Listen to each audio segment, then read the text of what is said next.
മോളെ, മോളുടെ ഫോണ് ഭാനുചേച്ചിക്കും തരാമോ? ആ പിന്നെന്താ, ഇതാ ഇരിക്കുന്ന എടുത്തോ. മോളെ, ഇതെങ്ങനെയാ? ആ ഇങ്ങോട്ടുവാ, ഞാൻ ലോക്ക് അയച്ചു തരാം.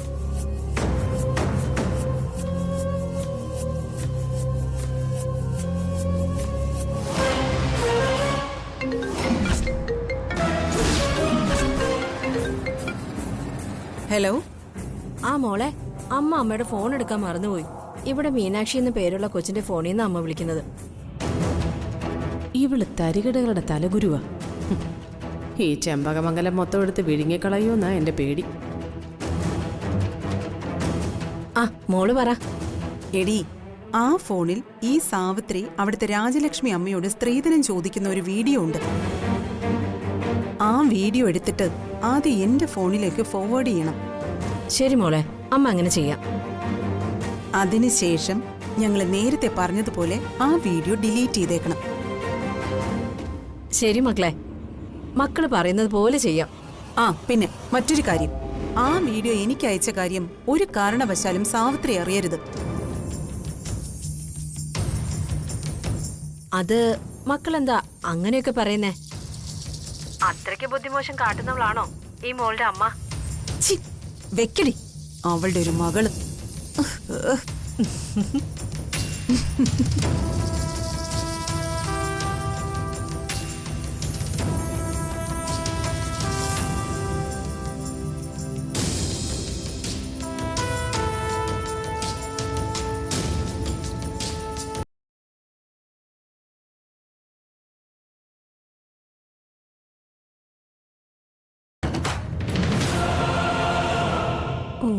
ഇതാ മോളെ ഫോണ്, അവിടെ വെച്ചേക്ക്.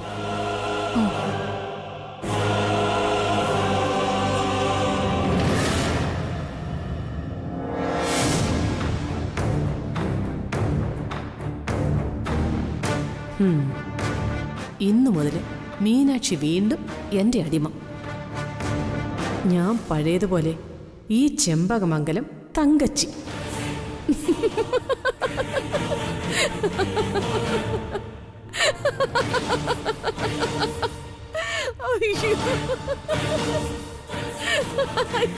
നിങ്ങക്ക് വീണ്ടും ഭ്രാന്തായോ?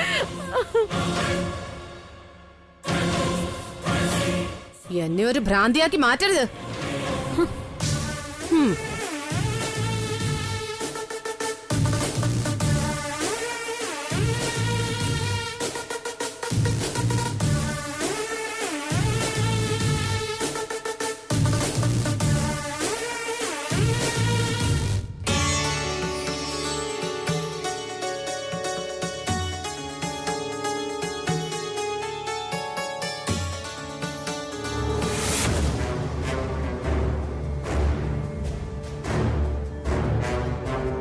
ഒരു കുടുംബം തകർത്തിട്ട് വന്നിരിക്കുക നാശിച്ചവള്. സ്നേഹിച്ച ഭർത്താവിനെ ചതിച്ചതും പോരാ, ആ പിഞ്ചു കുഞ്ഞിനെയും വലിച്ചെറിഞ്ഞു. ഒന്നാം തരം ഒരു കുടുംബത്തിലെ വലിയൊരു ഉദ്യോഗസ്ഥന്റെ ഭാര്യയായി രാജകുമാരിയെ പോലെ ജീവിച്ചവളാ.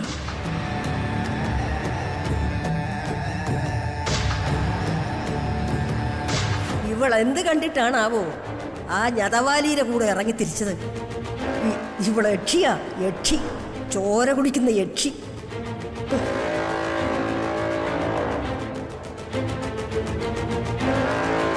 ഇതുപോലൊരുത്തിയ പാവം എന്റെ മോനെ കൊന്നത്.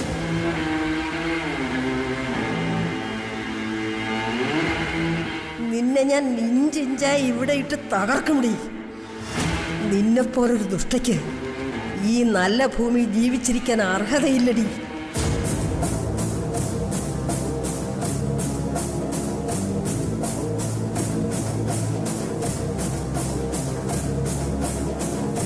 അമ്മ കുറെ നേരമായല്ലോ, എന്താ ഇങ്ങനെ ആലോചിക്കുന്നത്?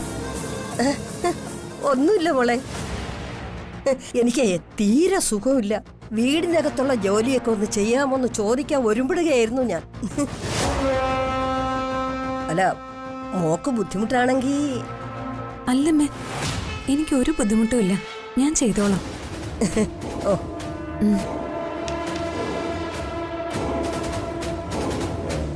നിന്നെ ഞാൻ ശരിയാക്കി തരാവടി.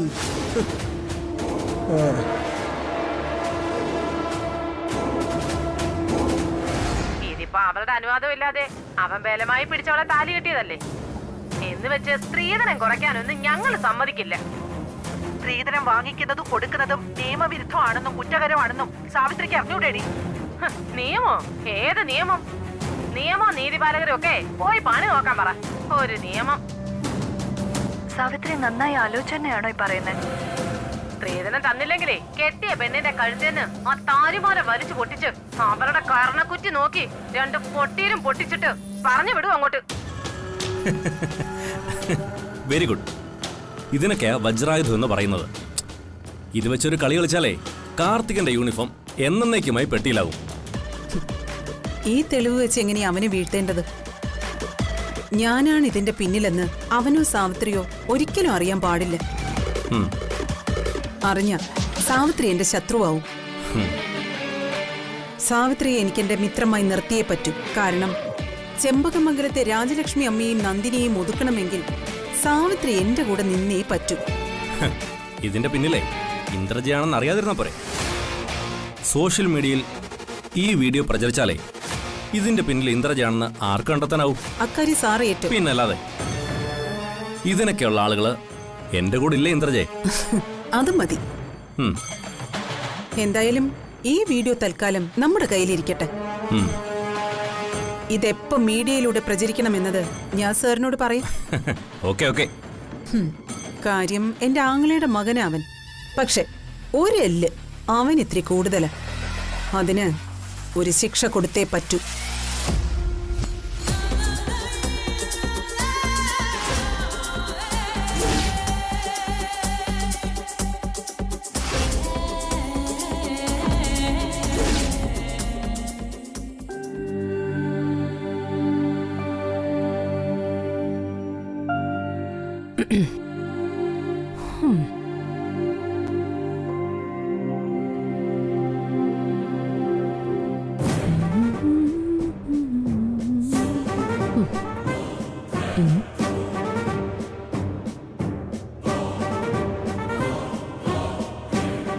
ഇവർക്ക് എന്തു പറ്റി? അഹങ്കാരം പിന്നെയും തുടങ്ങിയോ? ആ മീനാക്ഷി, എന്റെ കാലൊന്ന് വേഗം തടവി തന്നേ. എന്തോ? എന്താ പറഞ്ഞേ? എന്റെ കാലൊന്ന് തടവി തരാൻ. എനിക്ക് സൗകര്യമില്ലെങ്കിൽ? സൗകര്യം ഇല്ലെങ്കിലേ നീ ഇപ്പൊ വിവരം അറിയും. മര്യാദയ്ക്ക് കാല് തടവി തടി. അത്രയ്ക്കായോ? നിങ്ങളെ ഞാൻ ഇപ്പൊ ശരിയാക്കി തരാം.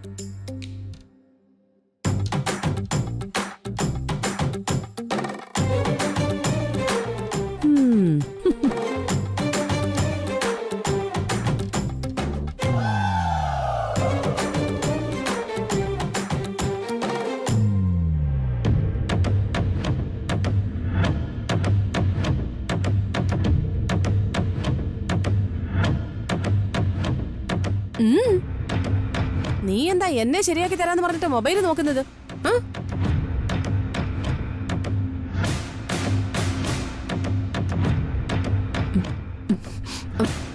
എന്താ ഒരു ടെൻഷൻ?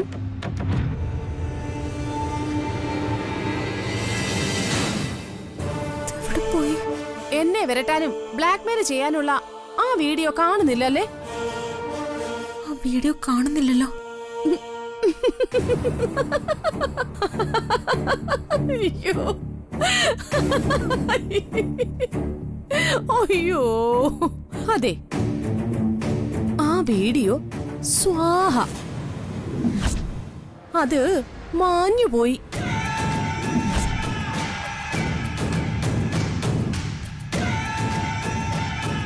ആ ഒരായുധം വെച്ച് നീ എന്തോരോ എന്നെ തീ തീറ്റിച്ചത്. എന്നെ ആദ്യം ലോക്കപ്പിലും പിന്നെ ജയിലിലും അടയ്ക്കും. ജയിലിലെ പോലീസുകാരെ കൊണ്ട് തല്ലിക്കും. എന്റെ മകൻ കാർത്തിയുടെ യൂണിഫോം ഊരിപ്പിച്ച് അവനെ ജയിലിലേക്ക് അയക്കും. ഞങ്ങളെ രണ്ടുപേരെയും കൂടെ അങ്ങ് ഒലത്തും. അവസരം കിട്ടിയപ്പം അവളെന്നെ അങ്ങ് പൊരിച്ചു. ദേ, കാറ്റൊന്ന് മാറി വീശാൻ 1 സെക്കൻഡ് മതി. ഇനി ഇന്ന് മുതല് നിന്റെ കഷ്ടകാലം ആരംഭിക്കുക. നീ എനിക്കിട്ട് തന്നതിനൊക്കെ 100 ഇരട്ടിയായിട്ട് ഞാൻ തിരിച്ചു തരാൻ പോവാ. അമ്മായി, സോറി സോറി അമ്മായി. നിർത്തടി. അവരുടെ ഒരു സോറി. നിന്നെ ഞാൻ ഇവിടെ ഇട്ട് ഇട്ട ഇണ്ണ ഇട്ട എല്ലാം പഠിപ്പിക്കും. മൂക്കൊണ്ട് ചില്ലക്ഷരങ്ങളൊക്കെ എഴുതിപ്പിക്കും. ഒറ്റ കാലയില് പൊരിവേലത്ത് നിർത്തും.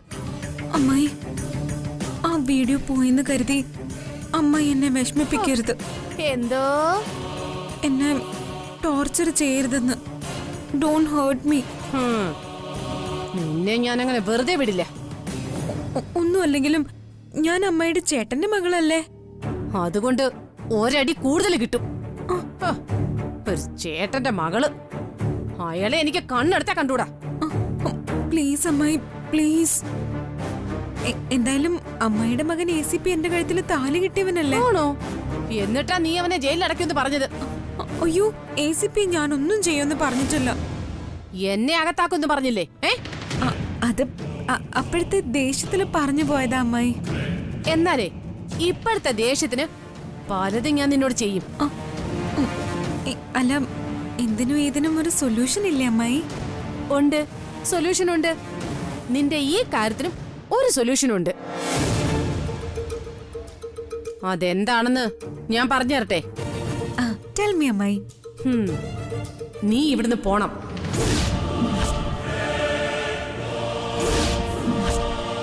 എന്നേക്കുമായിട്ട്. എങ്ങോട്ട്?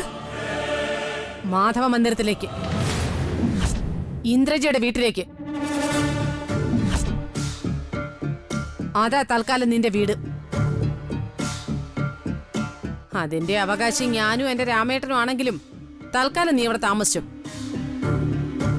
എന്തു പറയുന്നു? അത് നിനക്ക് പറ്റുമോ?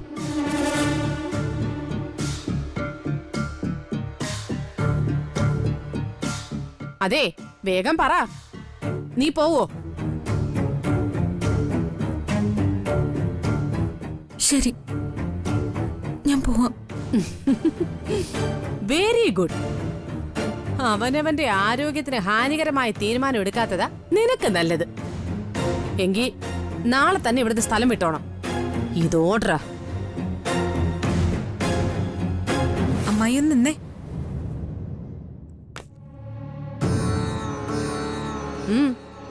എന്താ? സാവിത്രി അമ്മ ഇതൊന്ന് നോക്കിയേ.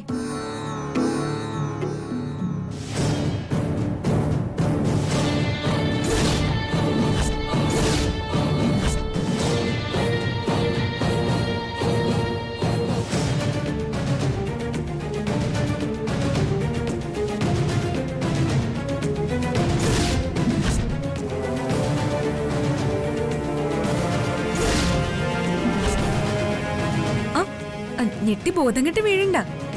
വീണാലേ അവിടെ കിടക്കത്തേ ഉള്ളൂ. ഫോണിൽ നിന്ന് ആ വീഡിയോ ഡിലീറ്റ് ആയ ഒരു സേഫ്റ്റിക്ക് വേണ്ടി ഞാനത് ലാപ്പിൽ സേവ് ചെയ്ത് വെച്ചിട്ടുണ്ടായിരുന്നു. മനസ്സിലായോ? വീണ്ടും അഹങ്കാരം കാണിച്ച എന്റെ നേരെ വന്ന ദേ ഈ കണക്ക് കൂടി ചേർത്ത് ഞാൻ തിരികെ തരും. അതുകൊണ്ട് പത്തി വിരിച്ച് ആടണ്ട.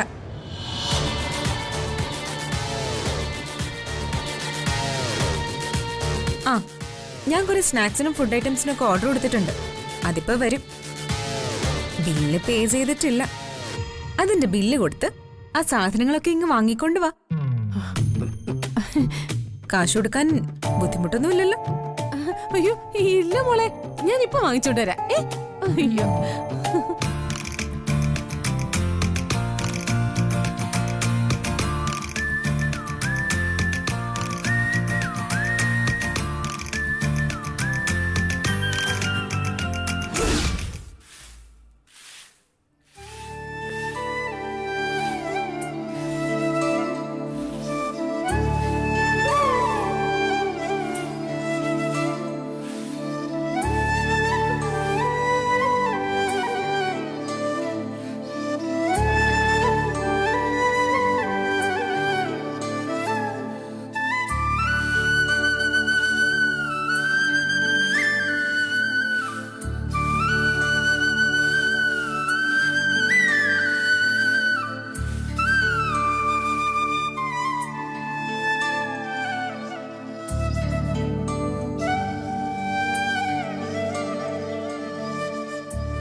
മോളെ എനിക്ക് തീരെ വയ്യാഞ്ഞതുകൊണ്ടാ മോളെ കൊണ്ട് ഇതൊക്കെ ചെയ്യിപ്പിക്കുന്നത് കേട്ടോ.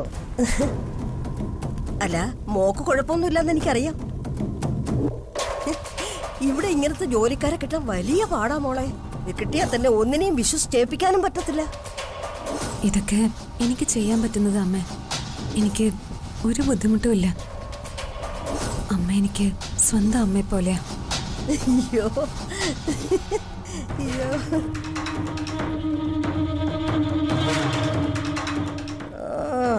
നിന്നെ മനസ്സമാധാനത്തോടെ ജീവിക്കാൻ ഞാൻ അനുവദിക്കില്ലടി. നിന്റെ അവസാനം എൻ്റെ കൈ കൊണ്ടായിരിക്കും.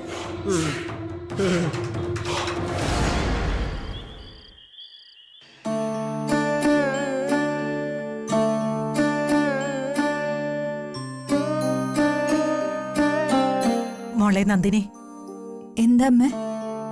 മോളോടൊരു കാര്യം പറയണമെന്ന് വിചാരിച്ചിട്ട് 2 ദിവസമായി. പക്ഷെ പറയാൻ പറ്റിയില്ല. അവര് നമ്മളെ അന്യരായിട്ട് മാറ്റി നിർത്തിയിരിക്കുകയാണെങ്കിലും നമുക്കവരെ അന്യരല്ലല്ലോ. അതെ, കാർത്തിമോന്റെ കുഞ്ഞിന്റെ കാര്യ പറയുന്നേ. അതിന്റെ നൂലുകെട്ട് ചടങ്ങ് നടത്തി അതിനൊരു പേരിടണ്ടേ? അതിനെക്കുറിച്ച് ഞാനും ആലോചിച്ചത് അമ്മ. എത്രയും പെട്ടെന്ന് കാർത്തികിനെ കൊണ്ട് ആ ചടങ്ങ് നടത്തിപ്പിക്കണം. അതിന് നമ്മൾ പറഞ്ഞ കാർത്തിമോൻ കേക്കും അമ്മ. ആ, അത് ശരിയാ. എത്ര നല്ല സ്വഭാവമുള്ള കുഞ്ഞായിരുന്നു അവൻ. എത്ര പെട്ടെന്ന് ആ സ്വഭാവമൊക്കെ മാറിപ്പോയത്. മനസ്സിനൊരു ബലമില്ലാത്ത കൊച്ചാവൻ. അതാ ആകെ പതറിപ്പോയത്. ആ, ഈ 28 കെട്ടിന്റെ കാര്യമൊക്കെ അവനോട് ആര് പറയും? നമ്മള് പറഞ്ഞ അവൻ കേക്കില്ല. പക്ഷേ മീനാക്ഷി പറഞ്ഞ അവൻ കേൾക്കാതിരിക്കും. അവനെ അനുസരിപ്പിക്കാനുള്ള ചില പൊടിക്കൈകളൊക്കെ മീനാക്ഷിക്ക് നന്നായിട്ട് അറിയാം. ആ, എന്നാലേ ആ പൊടിക്കൈ പ്രയോഗിക്കാൻ അവളോട് പറഞ്ഞേക്ക്.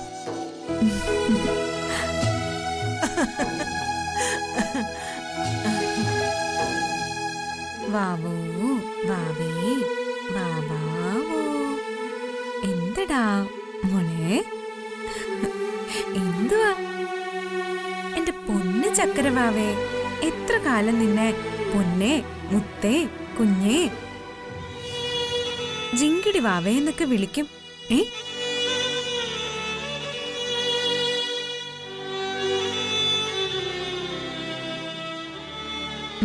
നിനക്കൊരു പേര് വേണ്ടേ മോളെ? അല്ലാതെ നിന്നെ എങ്ങനെ വിളിക്കും? എല്ലാവരും 28 കെട്ടി കുഞ്ഞിന് പേരിടും. നൂലുകെട്ട് ചടങ്ങെന്നാ അതിന്റെ പേര്. ഇവിടെ അങ്ങനെ ചടങ്ങ് നടത്താനും നിനക്കൊരു നല്ല പേരിടാനും ഒന്നും നിന്റെ അച്ഛന് ആഗ്രഹമില്ല. അങ്ങേർക്ക് നിന്റെ കാര്യത്തിലൊന്നും ഒരു ശ്രദ്ധയും ഇല്ല. അല്ലെങ്കിൽ ആ ചടങ്ങ് ഇനിയും നടത്താതിരിക്കോ? അതെത്ര വൈകിപ്പിക്കേണ്ട കാര്യമുണ്ടോ?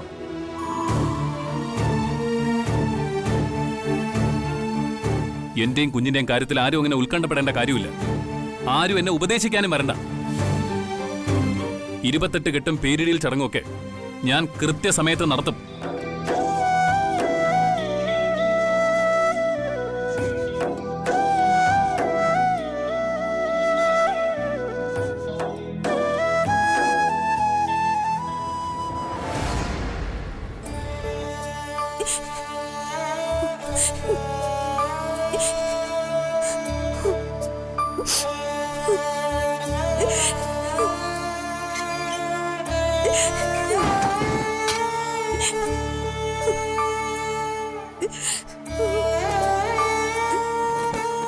മൈഥിലി, എടീ എന്താ ഇത്?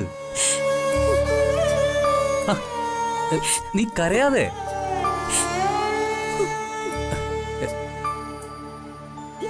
നീ കരയുമ്പോ എന്റെ ഉള്ളിൽ ഒരു നീറ്റല്. നീ കരയാതെ കാര്യം പറ. ഇവിടുത്തെ അമ്മ നമ്മളെ കരുതിയത് പോലൊന്നും അല്ല വൈശാഖ്. അമ്മ ഈയിടെയായി എന്നോടെന്തോ പക തീർക്കും പോലെയാ. എന്നുവെച്ചാ അവരിവിടുത്തെ മുഴുവൻ ജോലികളും എന്നെ കൊണ്ട് ചെയ്യിപ്പിക്കുക. ഒരു സെക്കൻഡ് ഞാൻ വെറുതെ ഇരിക്കാൻ അവര് സമ്മതിക്കുന്നില്ല.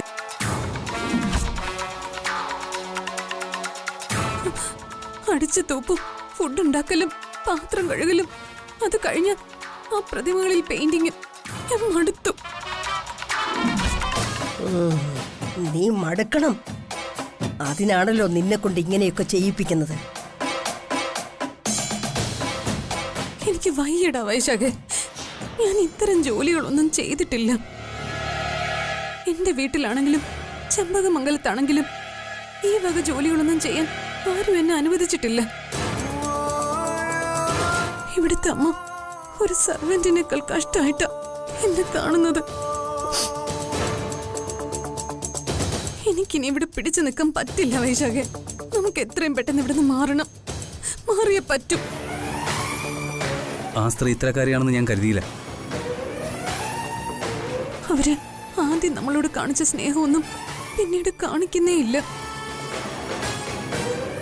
ഏതായാലും നീ ഒരു 2 ദിവസം കൂടി ഇവിടെ ഒന്ന് പിടിച്ചു നിൽക്ക്. നമുക്ക് മാറാം. ഇവിടെ നിന്ന് നിന്നെയൊന്നും അങ്ങനെ രക്ഷപ്പെടാൻ ഞാൻ അനുവദിക്കില്ലടാ.